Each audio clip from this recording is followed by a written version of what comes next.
Hello everyone, welcome back to my channel JPY academy. आज का topic है biology का इम्पोर्टेंट चैप्टर जंतुओं में परिवहन। उसके अंतर्गत हम पढ़ेंगे मानव हृदय की संरचना।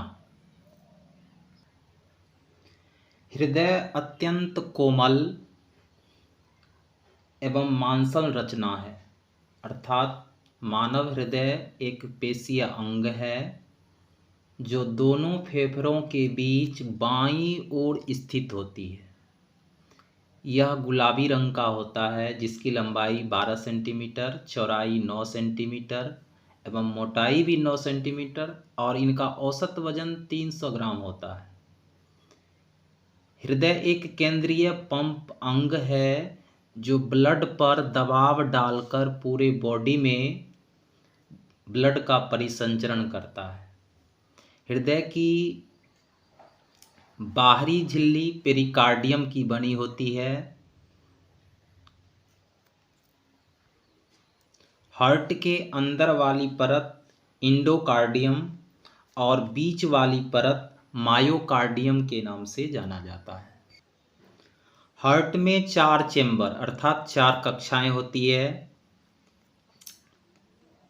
बायां आलिंद, दायां आलिंद, बायां नीले, दायां नीले। रक्त परिसंचरण तंत्र अर्थात ब्लड सर्कुलेशन सिस्टम के अंतर्गत हार्ट, धमनियां, शिराएं, ब्लड, लंग्स आती है। हार्ट के बारे में अभी हम पढ़ रहे हैं, तो धमनी शुद्ध रक्त ले जाना हृदय से अर्थात हार्ट से अर्थात O2 युक्त रक्त, शुद्ध रक्त अर्थात O2 युक्त रक्त।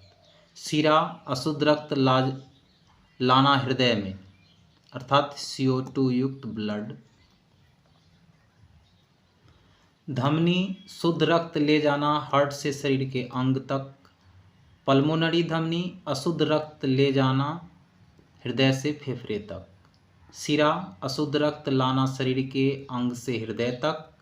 पल्मोनरी शिरा शुद्ध रक्त लाना फेफड़ों से हृदय तक। पल्मोनरी लगा रहने पर उल्टा कार्य होगा अर्थात शुद्ध की जगह अशुद्ध तथा अशुद्ध की जगह शुद्ध। हृदय की संरचना। मानव हृदय एक पेशीय अंग है जो दोनों फेफड़ों के बीच बाईं ओर स्थित है। यह गुलाबी रंग का होता है, जिसकी लंबाई 12 सेंटीमीटर, चौड़ाई 9 सेंटीमीटर, मोटाई 9 सेंटीमीटर तथा औसत वजन 300 ग्राम होता है। हृदय एक केंद्रीय पंप अंग है जो ब्लड पर दबाव डालकर उसका परिसंचरण पूरे शरीर में करता है। हृदय पेरिकार्डियम की दोहरी झिल्ली से घिरा रहता है। इसमें 4 कक्षाएं पाई जाती है। दायां नीले, बायां नीले, दायां आलिंद, बायां आलिंद। इनका कार्य। हृदय का प्रमुख कार्य बिना थके जीवन भर शरीर के विभिन्न भागों में रुधिर को पंप करना होता है। हृदय की क्रियाविधि। शरीर का अशुद्ध रक्त महाशिरा द्वारा दायां आलिंद में आता है। इसके बाद रक्त फुफ्फुस धमनी द्वारा फेफड़ा में पहुंचता है, जहां अशुद्ध रक्त शुद्ध हो जाता है। पुनः शुद्ध रक्त फुफ्फुस शिरा द्वारा बायां आलिंद में आता है। तत्पश्चात शुद्ध रक्त बायां नीले में आ जाता है। फिर रक्त महाधमनी द्वारा संपूर्ण शरीर में भेज दिया जाता है। मनुष्य में दोहरा परिसंचरण की व्याख्या करें। उस पर आधारित क्वेश्चन। मनुष्य में रक्त को हृदय से होकर 2 बार गुजरना पड़ता है, इसे दोहरा परिसंचरण कहते हैं। शिराओं द्वारा शरीर के विभिन्न भागों से अशुद्ध रक्त हृदय में लाया जाता है। पुनः हृदय शुद्ध होने के लिए ब्लड को फेफड़ा में भेज देता है, जहां CO2 बाहर हो जाता है, जहां O2 रक्त में मिल जाती है। इस प्रकार O2 युक्त ब्लड पुनः हृदय में आता है। फिर ब्लड महाधमनी द्वारा संपूर्ण शरीर में पंप कर भेज दिया जाता है। इस प्रकार बॉडी में ब्लड का दोहरा परिसंचरण होता रहता है। स्तनधारियों में दोहरा परिसंचरण क्यों आवश्यक है? दोहरा परिसंचरण O2 एवं CO2 युक्त ब्लड को आपस में मिलने से रोकता है, जिससे उच्च ऊर्जा की प्राप्ति होती है तथा कोशिकाओं को O2 की आपूर्ति सफलतापूर्वक होती रहती है। रक्तदाब अर्थात ब्लड प्रेशर किसे कहते हैं? इसे कैसे मापते हैं? इन्हीं क्वेश्चन को हम ऐसे भी बोल सकते हैं, रक्तचाप अधिक बढ़ जाने से क्या क्षति हो सकती है? तो धमनियों में रक्त का प्रवाह एक दबाव के साथ बहता है, अर्थात हृदय से जितने दबाव के साथ धमनियों में रक्त प्रवाहित होता है उसे रक्त दाब कहते हैं। स्वस्थ मनुष्य में रक्त दाब 120/80 mmHg होता है। इसे स्फाइग्मोमैनोमीटर नामक यंत्र से मापा जाता है।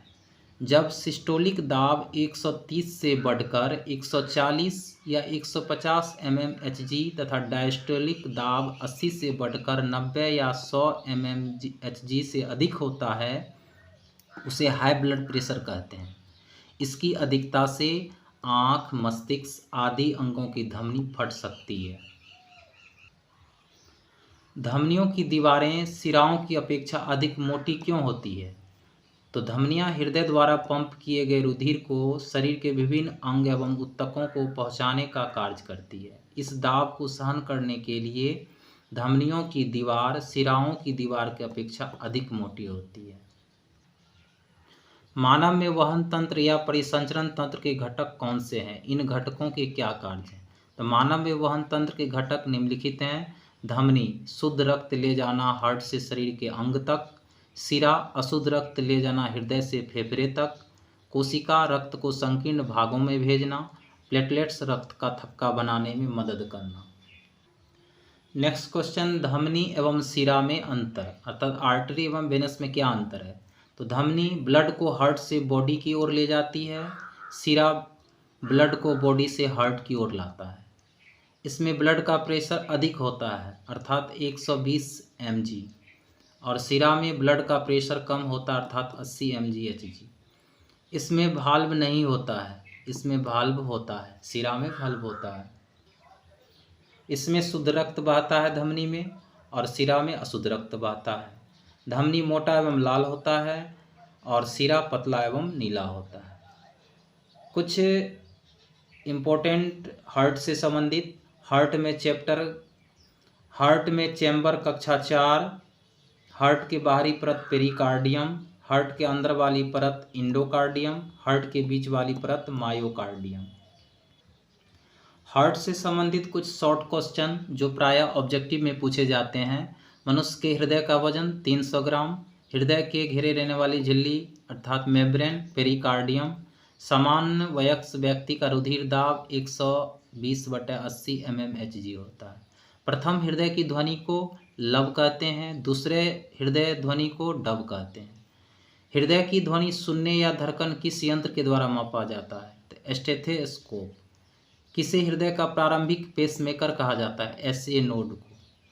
मानव शरीर में आरबीसी की कमी से कौन से रोग होते हैं? रक्त अल्पता या एनीमिया।